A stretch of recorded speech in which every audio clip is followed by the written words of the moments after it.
And what we'll try to do as well, team, is wrap up around 10:45, 10:50. We don't have to feel like we have to go all the way to 11. And that way it gives everybody a chance to, take a break. I don't think anybody has another session necessarily, but if the conversation is vibrant and active, then we can certainly stay on. But we'll kind of monitor time around that point. Great.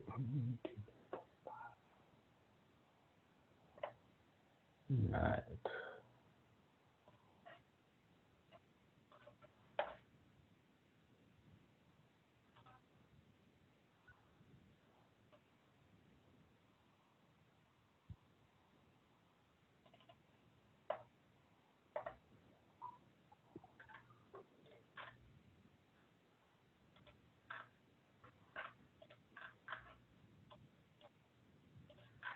All right, Casey, why don't you go ahead and kick us off? All right, sounds good. Well, good morning, everyone. Welcome to your first virtual teacher externship experience. We're incredibly excited to have our friends at DP Electric here with us today to talk a little bit more about their industry and get some questions from you in regards to employability skills as well as just their pathways within their specific industry. So at this time, I'm going to go ahead and turn it over to both Devin and Molly, if you'd both like to introduce yourselves, and then we'll allow the educators on the call to introduce themselves as well, just so we have an idea of who is with us today. Yeah, thanks, Casey. I'm not sure, I don't think Molly's not with our team, so I'm not sure who she is, but yeah, so my name is Devin Burke. I'm with DP Electric as their business development and marketing manager. I came to this company just in January, so pretty new to this industry, but we are a electrical contracting company. So we do a ton of commercial new builds, things like that. So we're really focused on helping build the Phoenix skyline. And one of the things that I just really love about this company is the focus on their employees. So Dan Puente, who's our owner, he built this company from his garage in Mesa, and it was really all about just creating a company that focused on its employees, because in the construction space, he didn't really see any companies that really put a lot of time and value and training and all that additional growth that comes with being, an electrician and working through the ranks, and then also just professionally. So he really built this company around just providing a place where, someone can come and stay for many years and still feel like they're having a successful progression in their career. So along with that, we have an apprenticeship program where people can learn how to, get started being an electrician. We work them up through the ranks to, journeyman, foreman, all of those things. So they really get to hone their experience here at DP. We previously did that training through Arizona Builders Association or Alliance, Arizona Builders Alliance, which is a great partner and a great friend of ours, but just to make sure that our guys are getting the same quality that, we expect in the field, we've actually brought that in-house now. So some of the training is actually taught all by our own team, which is just great because they get that same, positivity, there's more consistency.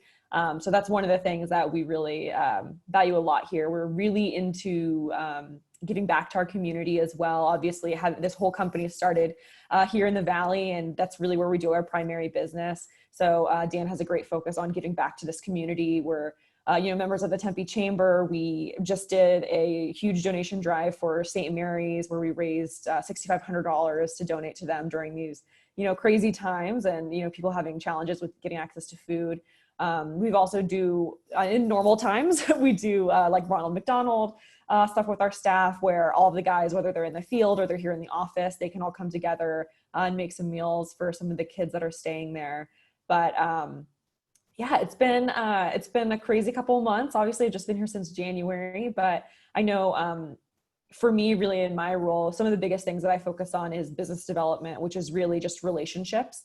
So one of the great things with Dan is that he's been in the industry for so many years and he's owned this company for 30 years. So most people know him and know of DP Electric in the Valley, but probably one of the biggest things that I've been working on, and especially with the challenges of COVID and the shutdown, normally I would be, at events talking to people and networking with people in the industry, but that's been a little bit, that looks a little different now. So I do a lot of online webinars, and I've joined a bunch of committees for some of the organizations in the industry like NAOP or ULI or different things. They're just different commercial real estate and construction organizations, just to try to meet some new people. And so that's been really helpful, but also just being open to asking the people that you know in the industry, who they know that they could help introduce you to, even reaching out to people on LinkedIn. I mean, right now I've noticed with things just kind of, everyone's a little bit slower than they probably normally are. So they're more willing to make time to have a quick Zoom introduction with you and things like that. So that's been really helpful. And then on the marketing side, we do, you know, videos, we have a website you can look at, dpelectric.com, that we manage, obviously social media, all that fun stuff. We also do some print advertisements. So commercial real estate is still, you know, very print focused. That's still something they all use. So we definitely still do some of those advertisements and kind of build those key partnerships there. But yeah, that's just kind of, you know, an overview of the company and my background here.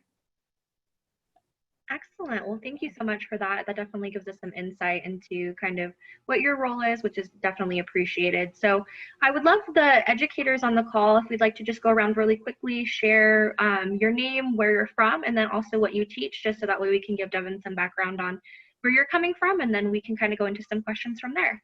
So I'll go ahead and start off on my screen with Caitlin, if you'd like to introduce yourself. Hi, yeah, I'm Caitlin McGill. I'm a middle school teacher in Yuma, Arizona, and I teach science and agriculture science. Yeah. Vivian, you want to go ahead next?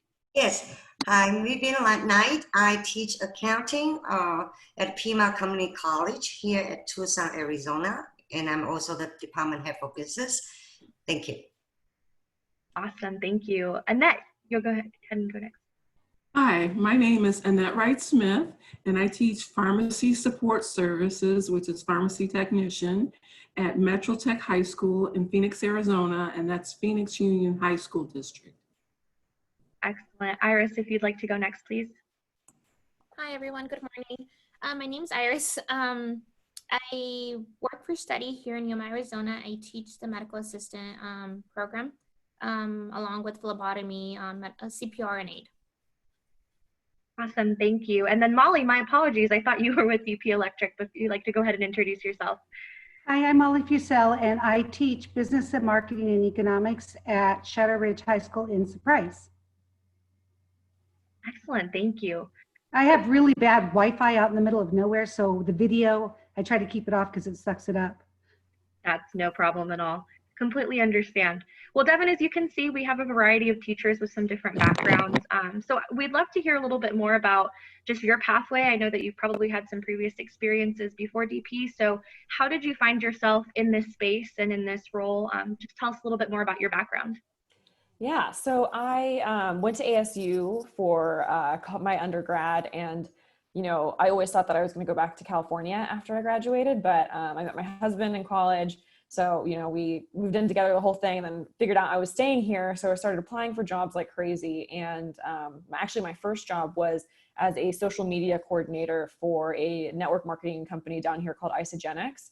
So they sell like protein shakes and stuff, and they're still sold similar to like to an Amway, where they're sold through distributors. So I was working at their corporate headquarters and running their social media. And it was just a temporary job. It was supposed to be just for a while. One of their other coordinators was on maternity leave for a couple months, but I wrote myself a new job description and submitted it to my boss, and kind of was like, hey, there's totally a need for there to be two of us. Like this is how we would divvy up the work. This is how things would work. And then I also put in my proposal, because we did a lot of events and I really wanted to travel. So I also put in the proposal, hey, we need to cover our events on social media if we want people to attend them. And so I kind of wrote myself into a full-time position there.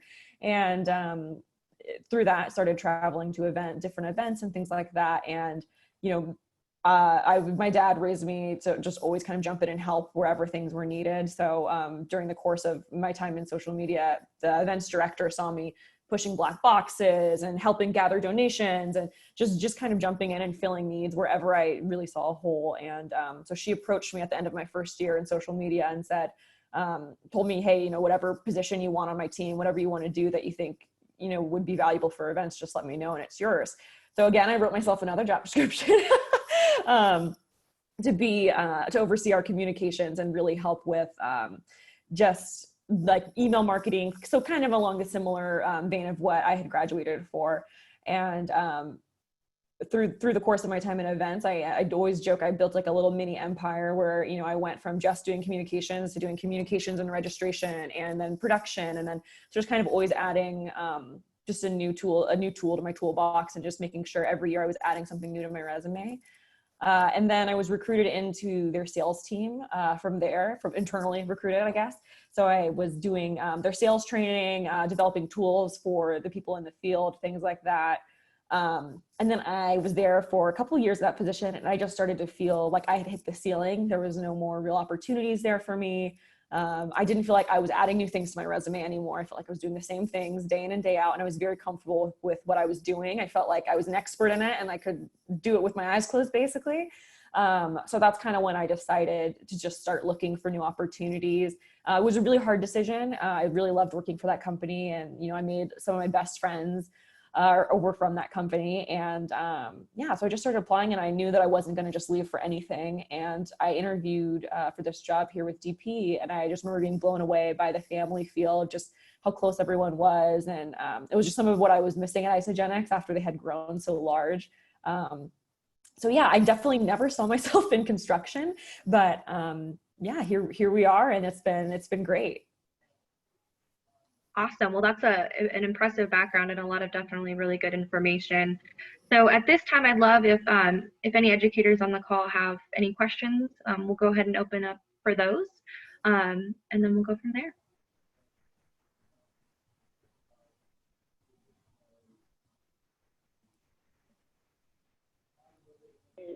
I'll kick us off, give everybody a chance. Oh, go ahead, Annette. Jump in. Oh, I just had a question for Devin.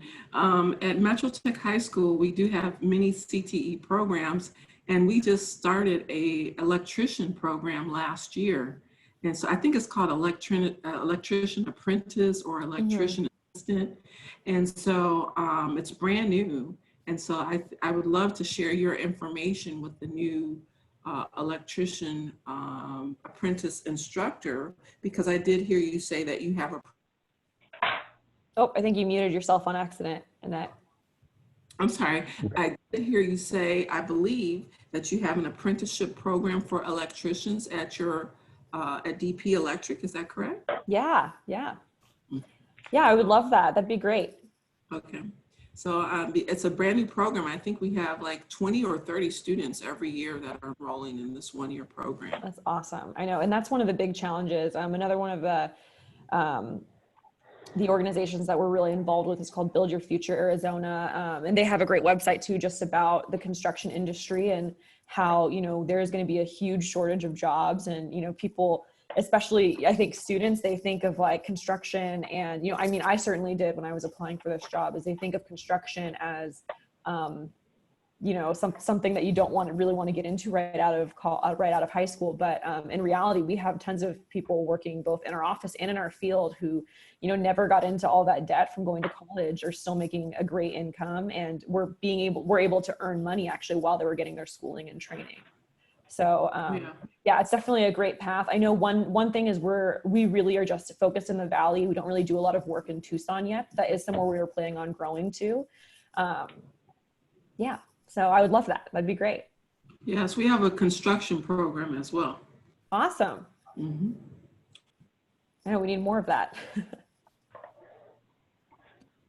Devin, my question for you, with your background, I see that it wasn't always construction, right? We didn't go to college with construction. What about going into this company surprised you that isn't stereotypical construction? Like, I teach middle school, and they get stuck in just thinking of the stereotypical jobs. So I was just curious, can you kind of expand on what more does DPD other than construction? Like, what else is there? Yeah. So I think one of the things, and I know Eddie from our team is going to be speaking with everyone sometime later this week, but there's just so many other jobs in constructions beside like being on site on the job site. You know, we have safety managers, we have education managers who manage, you know, our apprenticeship program. Obviously, we have a full staff of accountants and controllers. We have Eddie does our BIM modeling, so he does all the virtual design, which is just you know, really incredible. to be able to see like how the blueprints and then seeing the final thing and how close they are is just amazing. And, you know, more and more these days, construction is so based on the pre-construction side. So it's more of mapping, you know, where each subcontractors materials need to go, whether they're in HVAC or electrical or all those other fields, and making sure that everyone's on the same page. Any sort of areas of conflict have been resolved prior to the actual job site. So when you get there, the construction's smoother. So there's so much more focus now, I think, on some of those things that are done inside the office than necessarily on a job site. And I mean, obviously we have a whole team of estimators who their job is just getting the bids and, you know, facilitating how much all the labor and materials are going to cost.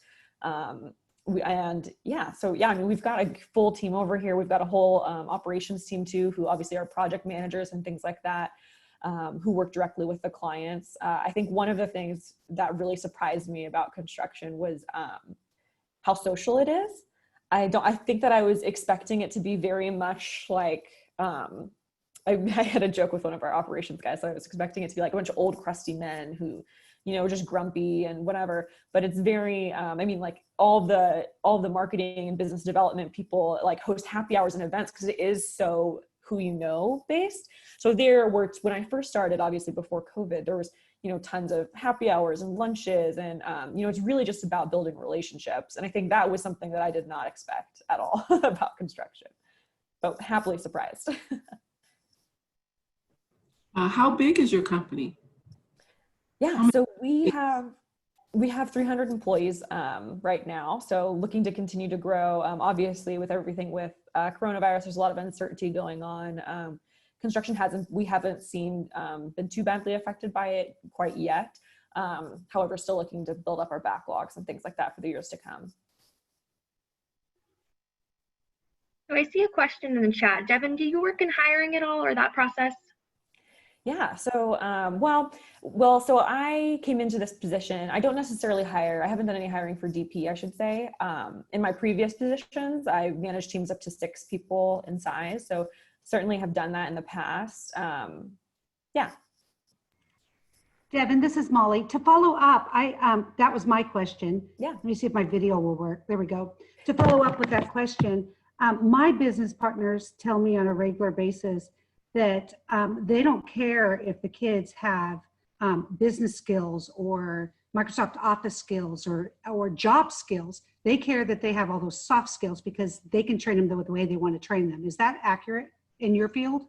Yeah. And I think, you know, even just thinking about where I was prior to being at DP Electric, when hiring for positions at Isogenics, it was always more about you know, their willingness to learn really and grow and willingness to help. And because I mean, honestly, some of my best hires have been people who, you know, didn't necessarily have those degrees, but who were just so hungry to further themselves and to do more that they were willing to jump, like nothing was above or below them. Whatever you asked them to do, they would figure out a way to get it done. And I think that is really, those are some of the most important things that I've found.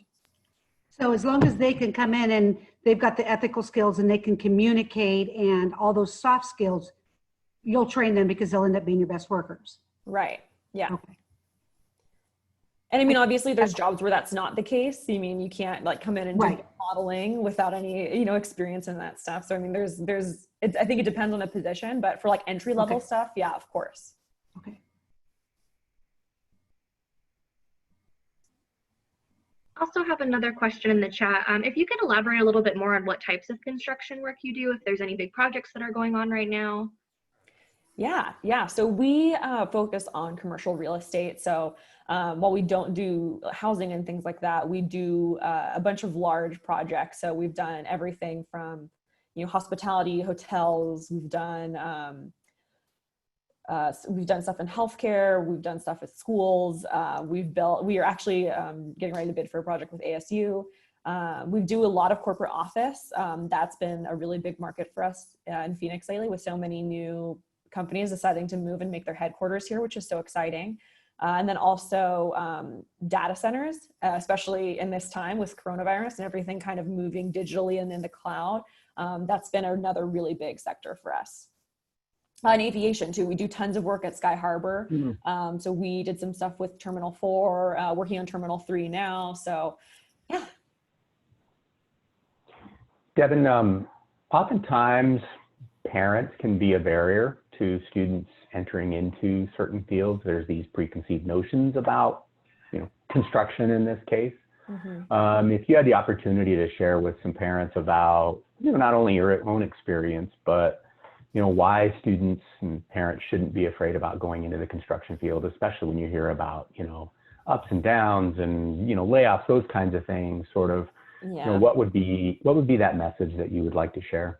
Yeah, that's a great question. And, I think one of the things that I always think about is really every business is cyclical, right? So, I mean, like you look at big giant tech firms, even like GoDaddy, like they're just going through a bunch of layoffs. Like, so those things are always going to be problems. But I think one of the really great things about the construction industry is that those skills that you learn, they're in such high demand right now. We are going to be facing a huge shortage. There's some great stats on Build Your Future Arizona, but we need, I think it's something like 500,000 new workers in order to sustain the growth that we're having in construction, and specifically in Arizona. Because you go to these other places and like California, like almost every piece of land is already built out. But here in Arizona, we still have so much space and so much room for growth. And I think with coronavirus, we're in a really unique position to be even more prominent in bringing headquarters and other companies over to Arizona, just because we're not all on top of each other like they are in places like California and New York. There's a better quality of living. There's a better quality of life. Just because things are more affordable. It's beautiful. There's beautiful weather most of the time. And I think people are coming around to the heat factor of things. But I certainly think that, construction is not going anywhere. And I think specifically in Arizona that, we are in a very important place to grow. And one of the really interesting things that our owner had made in a conversation with me was, when we talk about the economy growing in other areas, when we talk about like healthcare is going to continue to grow with COVID, or, remote work is going to continue to grow. Well, we still need construction to build the infrastructure that supports those things. So, I understand the fear, but I also think that as long as any sector, any industry is growing, there's always going to be a demand for construction to build the things they need to support those operations. But yeah, my dad was a trash man. This was kind of the joke, but he worked for Waste Management for a really long time out here in Arizona. So I was fortunate in that my parents, when I was going into construction, they're like, "Oh yeah, it'll be great." Didn't have a lot of that concern, but.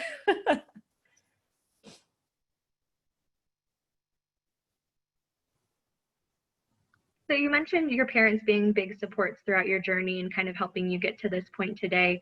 Can you think of any educational experiences you had, even as far back as middle school or high school, where you really felt like you were exposed to maybe some future career pathways or just an idea of what you wanted to do whenever you got out of high school? Yeah, so I got my undergrad in journalism, and that is largely in part to one of my teachers in high school. Her name was Chris Evans, and we're still friends on Facebook and talk to this day. But I was in a writing class. She was my writing teacher, and I'd written a funny story about my childhood, and she just thought it was the greatest thing. She had it posted on the wall for parents to read. She sent it out to some of her friends, just was really supportive of my writing, and really celebrated that piece that I wrote, and then actually used it to help get me onto the newspaper team at our high school when I was just a sophomore. So I was one of the youngest people on that staff, and was able to learn some incredible skills from her.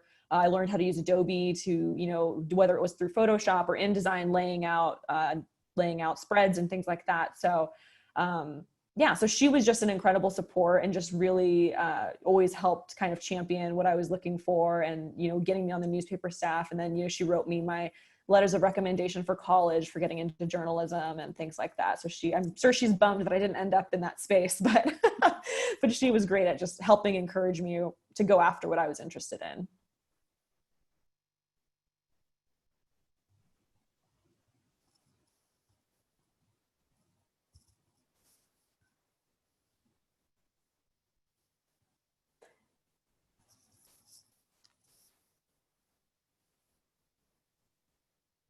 Great. just giving everybody a little bit of time before I jump in with, another question or another comment. When you think about, I know you know all of the employees at DP, but when you think about your journey to the position that you're in, probably never thought you were going to be in construction. Within your professional network, would you say that's a pretty typical experience anymore? I mean, I think 20 years ago or 30 years ago, the typical experience was get hired with a company, stay in forever, that kind of thing. But what kinds of professional experiences have you had in your network, or at least in what you've seen, Devin? What's the workplace like that out there? Because as educators, we're pretty confined to seeing what's going on in education, but the business world is a lot different, and that movement, between and around is pretty, we're pretty isolated from to a certain extent. Yeah. So, what are some of the things that you've seen in that, and kind of message that you would give to a young person, really thinking about, are they thinking about sort of locking themselves into a career forever, or what should they be thinking about as they're starting that journey, and really thinking about maybe where they want to eventually be, or does that even exist anymore? Like this eventuality. Right. I don't know if that makes sense or not, but just thinking about your experience. Yeah. So really with my experience, I just kind of went where the opportunities were. I always, similar to what my mom always used to tell me about dating men, was to always go for potential and not necessarily, where they are currently, that's current success. So when I was going through my career, and climbing around and moving into different positions, I was always just thinking about, well, what's my growth trajectory like in these different spots, on these different teams, or with this different company when I ended up at DP. And I think that for me, it's certainly I don't think that people stay with their companies for 40 plus years anymore. That's definitely a thing of the past. My husband, he gets a new job, I feel like every year, but part of that though is, and I think one of the really cool things about that is that it really allows people to expand their skill set in every job that they get. So, if you're in a marketing position and you're doing a little bit of like data, some big data analysis and things like that, and you realize you're interested in that, it's very easy, especially right now with how quickly technology is advancing, to have just a little bit of experience in something that's a little more technology based, and leverage that experience to make a switch into a new field. So, so I think that it really creates a unique opportunity for people to continue their career set and just advance in different areas. I mean, obviously I started in social media, went to events, went to sales, and now I'm in business development. So, I mean, it certainly, can feel like your resume is jumping around, but in reality, it's all still the same base understanding that you're building from. And I think too, and my husband always chastises me for this, is that I was a little bit more timid in my career. So I ended up spending 7 years at Isogenics, when in reality, I probably should have left a lot earlier, just because, there's been studies done by Forbes where they say, if you stay with the same company for more than 2 years, you're already making 50% less than your peers who have changed positions and gotten to a different company. So I think it's also important to make sure that you're continuing to make those opportunities for yourself to not just continue to grow like personally or professionally, but also, monetarily, and making those opportunities for yourself. I certainly found that while I had many promotions at Isogenics, I didn't get an increase quite like I got when I switched companies. Wow, that's a good point. Devin, I want to know, along your career trajectory, have you had mentors in the company where you were and where you are now? And how did you develop those relationships with mentors? And how did you use that mentorship to get you into some of those different areas of expertise that you now have? I think a lot of students, when they first start school, they think it's only on their knowledge base that they have, and they may not know how to network and develop those mentor opportunities. Yeah, no, that's a great question. Yeah, I really love that. And I think too, one of the things that I always hear about that makes me laugh is people they feel like you have to put a title on it of like, will you be my mentor? Will you mentor me? And I think that that's something that can really put people in a box. It's really mostly for what I found in my career. And I was lucky that most of my mentors were my bosses or my boss's bosses. And, I think really what it comes down to is maintaining the relationship in a way where you're asking questions about things that you're interested in that also pertain to that person. So if that makes sense, but kind of like, the most interesting conversationalists are not the people who talk about themselves or who talk about a topic that's very informed. It's the people who ask questions about you and what you're interested in. And so I think for me, well, obviously with my bosses, they had a natural vested interest in, me and my success. So those were kind of easy bridges. But, early on in my career, this girl, Jackie, she was, I didn't work for her directly until my last position at Isogenics, but she and I just kind of became friends based on shared experiences. So I think just being able to find that common ground with people, even if they are, positions above you, and being able to just, see them as a human. I think that's another thing that I really struggled with when I got started was, I'd be in a room with the owners and I would like get nervous almost and wouldn't really be able to talk like myself and find that common ground that I normally would anyways, just by having a natural conversation. So I think it's just encouraging them to get used to talking to people. I think one of the best things I ever did for myself was I started serving when I was in high school, which forced me to talk to strangers all the time, which I was terrified of at that age. But that really helped me because, that was kind of where I started learning, well, hey, if I chat with this table and I find some things we have in common and, chat with them in between things, I'm going to get a better tip. So I just started naturally looking for those opportunities, which I think really helped me as I went through my career, if that answers your question. That's a cool, I don't know if there's a lot of room to elaborate, but I'm so glad that you mentioned one of the things that we talk about in our pathways work is good first jobs. And, as a high school student, some of those experiences that you could take on, or even a community college student, oftentimes we put down some of those jobs in fast food or those kinds of things because it's not a career or whatever you want to call it. I certainly don't count that, but to talk a little bit more about your experience in high school serving and, maybe how even today you still utilize that, obviously the communication piece, but what message could our teachers share with young people about, hey, don't be afraid to take that job, whatever it may be, because of the skills that you're going to learn and the things you're going to be able to utilize. Could you maybe elaborate on that a little bit, Devin? Yeah. So obviously with getting into serving, my mindset was always, if I have the opportunity to make money, I'm going to do it. Even if it, it's over, I'm spending my whole summer in a diner, like that's fine. I think certainly a lot of aspects of serving, I did not expect to have a big impact on my future career, but definitely I think those big things were just being comfortable talking to people is I think huge, because I think it's easy to talk, and being forced to talk to people who are all at different places in their lives. I think that's something that's so interesting in our society, how we put people in these buckets where you're just always with kids the same age as you, and you never get really exposed to the older generation or the younger generation. You're always kind of kept in a silo. So I think that was something with serving that I really enjoyed, was being able to, talk to and find ways to relate with people from all different backgrounds, all different ages, at all different points in their life, which I think is crucial to anyone really in any career. I know my husband was in the military, and so he had like the same thing where he, became like an officer and was eventually leading people from all different backgrounds, and, being able to find that common thread, and just treating people with respect, I think is just so valuable.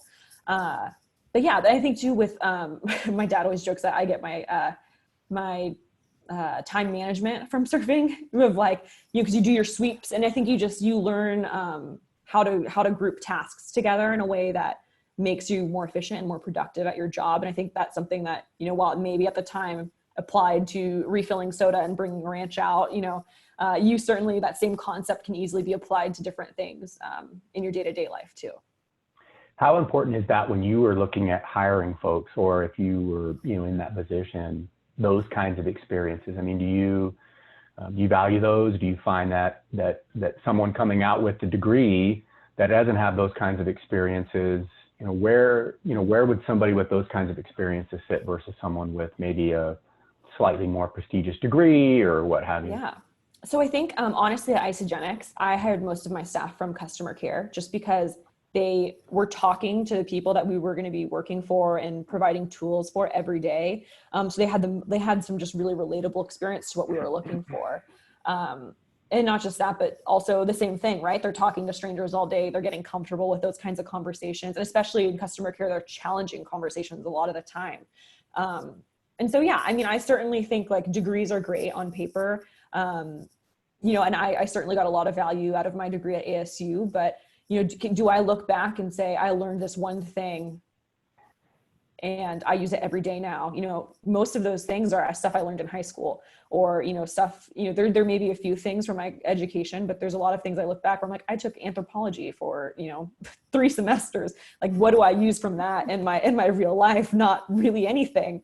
Yeah. So I think it's more just practical skills. And I think people, I think that naturally comes out in an interview process where if they're personable, if, you know, those kinds of things. So I think they're really easy to identify.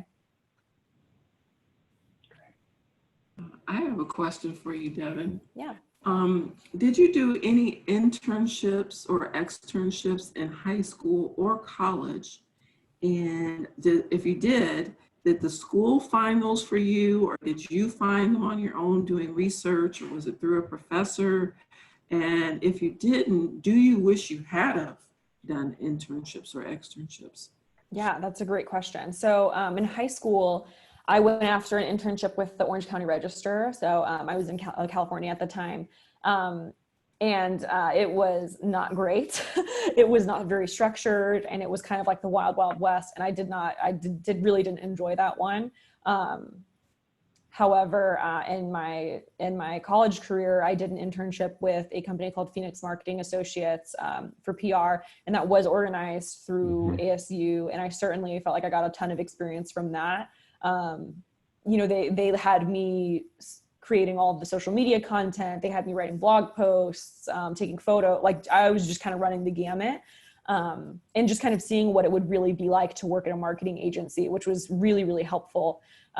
So yeah, I mean, I certainly wish I would have done more of them. I know my husband did a ton. He is a financial planner right now, and he did a ton of them for like accounting and auditing and things like that I know he got a lot of value out of, and really helped him find a career pretty quickly coming out of ASU. And it's something that I know that my brother, for example, he did no internships, had nothing. And so coming out, all he had was his serving experience. And, you know, while some people see the value in that and recognize, you know, the traits that it teaches, it also, when he was trying to get into a technology career where, you know, people don't value personal skills as much, he certainly has had a hard time. Yeah. So I totally see the value in internships, and I think kids should do them as often as they can while they have the time. Okay, so how did your internship work when you were at ASU? Did you have to take less classes that semester and do more internship, or was it just after your normal course load? And then how did you balance that as well? Because that sounds like a very intensive marketing company, sounds like a lot. Yeah. And did you get college credit for it, or is it just volunteer and that's it, just the experience itself? Yeah, so and I don't know what the laws are like today, but I know when I was going to school, if you were doing an internship, you had to either be paid or compensated in some way, or you had to get college credit for it. So I was getting college credit during my time, and I had organized my schedule so that I was only going to school 2 days a week. So I just had a full day, like I think it was Monday, Wednesday, and then I was able to be at the office Tuesday, Thursday, Friday, and then I served Friday nights and the weekends to make ends meet. So yeah, but yeah, I mean, it certainly is challenging, you know, but I think it's a different kind of work. So it doesn't feel the same thing as like doing homework, and, you know, you're exercising kind of a different muscle in that way, where you're being able to be creative and really apply what you're learning to real life. Yeah, it sounds like your externship was a phenomenal opportunity that catapulted you to Isogenics, because some of those same skills you were doing with the externship. And that's the thing, I think a lot of students in college and high school, they think about textbook work, think about that real life experience, or maybe they pass on externships because it's not really what they want to do, or they don't value in it. And so it sounds like you gained a lot. And the fact that ASU helped you to find that externship work versus you finding something on your own. Could you speak a little bit about the externship in high school and why it wasn't so great? Because I am a high school teacher. Yeah. And so I'm trying to develop more opportunities like what you've already experienced that have helped your profession already. What was not good about working at is it Orange County Register? Yeah, the Orange County Register, yeah. Was it a newspaper? Yeah, it was. Okay. So journalism, right? I thought that was gonna be my jam. Yeah. Right. Yeah, so it was just really unstructured. So they had two different programs, and the one that I wanted was the one that I thought I was getting, and I was not getting that. So they had one internship where they were coming into the office every day, working with reporters, getting quotes from people, making calls, things like that, which is what I thought I was doing. And I ended up in the secondary category, which was like a home-based, like website. I was supposed to be finding articles about high schools, they wanted me to interview faculty and kids, but there was high schools I didn't go to, which would have been a great experience. But the problem was the program was in the summer. So it was really hard for me to identify what students go here, what faculty, who works. Those things were just really challenging. And they didn't give us a lot of guidance as far as like how to do that. So that was kind of why. It wasn't necessarily that I wouldn't recommend, like if I had an internship like I had at Phoenix Marketing available to me in high school, that would have been awesome. But I think it was more just that they didn't treat it seriously. And so therefore we didn't really take it seriously because we weren't being given a lot of direction, which I think when you're starting out is really, really important, because obviously if you're new to something, it's challenging to figure it out on your own. That is a great comment for me, because I think what you're saying is that the position you had was more research and more isolated. Mm-hmm.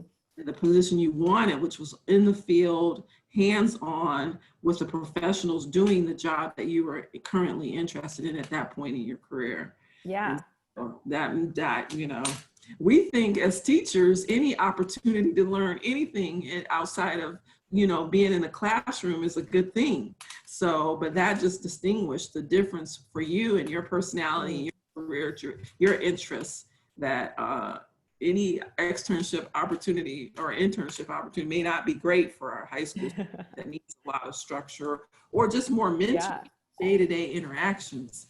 Great. Yeah, that's totally. And I mean, I'm sure there's kids who really got a lot out of it and really enjoyed it. However, I think for you just so eloquently outlined why it was not a great fit for me. It was based on your personality and your personal interests. Yeah. Something to consider for us in the future is what the personality is of the student and what their interests are and what their gifts are and their talents are. Maybe someone else might be really great at research and like to work by themselves and, kind of just dig up things and find and, make their own trajectory as a high school student. It's possible. And then some others may need to be in that environment more specifically. Great. Thank you so much. That was very helpful. I know it was a while back for you, but as developing a high school program that fits the needs of our students, that kind of information I would never have thought to think about. I would have thought, you're doing an internship. That's great. No matter what it is, you're in that field, but thank you for that. Yeah. Can I ask go a different topic? I put it in the chat so I wouldn't forget, but moving to like women in construction, or even I'm unfamiliar if it's a male, I would assume like what you're doing, I don't know if it's like 50-50 or more male dominated, but I would assume, did you have a little bit of nervousness about going into a construction company, which typically is male dominated? And just I'm asking you this because I already see that hesitance in middle school girls. Yeah. So what helped you, or what was it? Yeah. So, great question. And certainly, was very top of mind when I was making the switch. I mean, Isogenics was totally the opposite. I would say 90% women, 10% men. And then coming over to construction, it's definitely more the opposite. One thing I will say that helps me is that women are great connectors, and business development roles are predominantly females. So it has been really helpful to be able to find a lot of people in similar positions who are, and I think one of the great things is like, because women in construction are so rare, there is this very tight camaraderie with each other, as far as, being willing to help each other out and lift each other up, and kind of jump in and be available to each other. I can't tell you how many women have reached out to me and been like, hey, you're new to the industry. Like, who do you want to meet? Who can I help connect you with? Or, hey, I know so-and-so, they'll probably help you, and help me make a lot of those connections, which has been phenomenal. And there certainly was that perception when I got in, of thinking about how men would look at, I'm this like young girl coming in and, trying to drive sales and all these things. And I haven't really experienced any of that. I haven't had any comments or anything that's made me feel uncomfortable. In fact, I've found that that's like more the exception than it is the norm. I actually talked to quite a few ladies before I accepted the job. I had some friends whose spouses were in the industry. And so I was talking to one of them, and I asked her that same question. And she was just like, honestly, it only comes up in questions like this of people who like aren't in the industry. They're the only people who ask that, because she's like, I really don't. I've had like one guy make a nasty comment to me my entire career, and I've been doing this for 10 years. So, I'm sure, I'm sure it's there. I'm sure in some cultures, maybe it's more prevalent than others, but, with DP and just how tight knit everyone is, it's, and Dan, his daughter, Danielle, is amazing. She's our chief financial officer, and she's super involved. And I think it just comes from the top down. If you have, if your owners are disrespectful and, tolerate that kind of behavior, then yeah, you're going to see a lot of that. But I think we're fortunate in the Valley, where I don't feel like the companies that I've been working with, I don't feel like there is that as much. I don't think it's tolerated. I posted some of the links in the chat, but I also was on DP's site and posted some of their achievements as far as, best company to work for, those kinds of things, just as a point of reference, something to look at. But I think something important, I think Devin, you would agree based on this conversation, to share with your students about, the job is important, and certainly the money is important, but also really, what can students do to research a company before applying, and understanding that sometimes a fit with the company is more important, or maybe just as important. Yeah. I don't know how you feel about it. I've changed companies enough that I feel like, or organizations enough that I feel that that's important. Yeah. Maybe just a little bit on some advice that you would give the young people about, worry about the job, but also do your homework on, is this a company that you really want to work for? And what are people saying about it, right? Are there ways to really do that? Yeah, and that's a great point, Erin. I know my husband has left. I've been fortunate. I've only worked for really good companies so far, but my husband has definitely left quite a few positions just because the culture, the way they handled problems was bad. The way they handled each other was really disrespectful. So, I certainly use things like Glassdoor a lot when I was looking for jobs, of, looking at the company reviews. You could read about their benefits there. Things like that. Also just like looking on LinkedIn and asking if you have a common connection with someone that works there, having, your friend introduce you to them so you can kind of ask them questions about what it's like. I think personal reference is obviously the best way to really know how things are from the inside. But I think too, a lot of it can be told in the interview based on the people that you're talking to and talking with, and how they seem.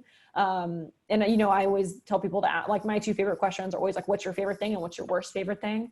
And if I was ever in an interview and the worst favorite thing was anything with the people they worked with, I knew I couldn't work there, because that's the most important thing for me in these things. So. Great. Thank you. Yeah. We're getting a little bit close to the end of our time today. Yep.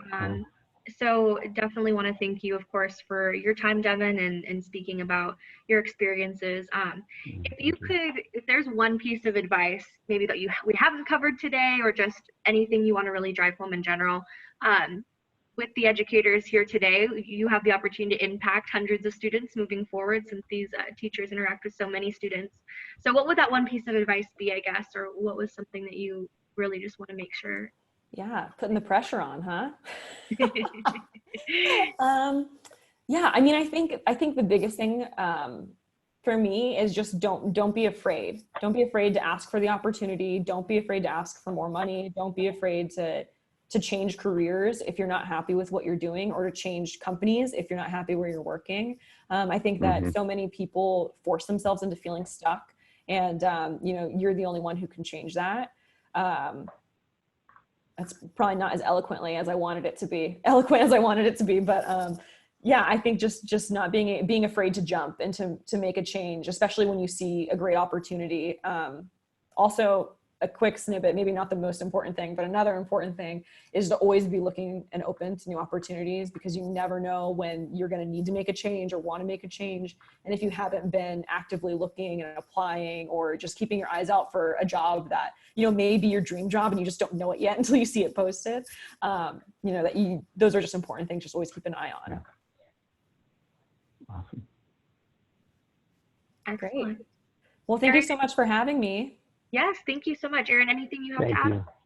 No, just thank you so much, Devin, for taking the time, everyone for the thoughtful questions. Just really neat to have a perspective from the construction industry that's not your stereotypical, you're not wearing a hard hat, you don't have a utility belt on. I'm sure you do, because I'm sure you have to go to hot job sites, but not that stereotypical. So I think that's really important to drive that home with young people. I also really appreciate the comments of, you know, think about who you want to work for and the impact you want to make, not just how much money you want to make or anything like that. So Devin, thanks for taking the time today. Greatly appreciate it. Yeah. Yes, definitely. Well, thank you so much, everyone, for joining this session. At the end of the week, you'll be able to access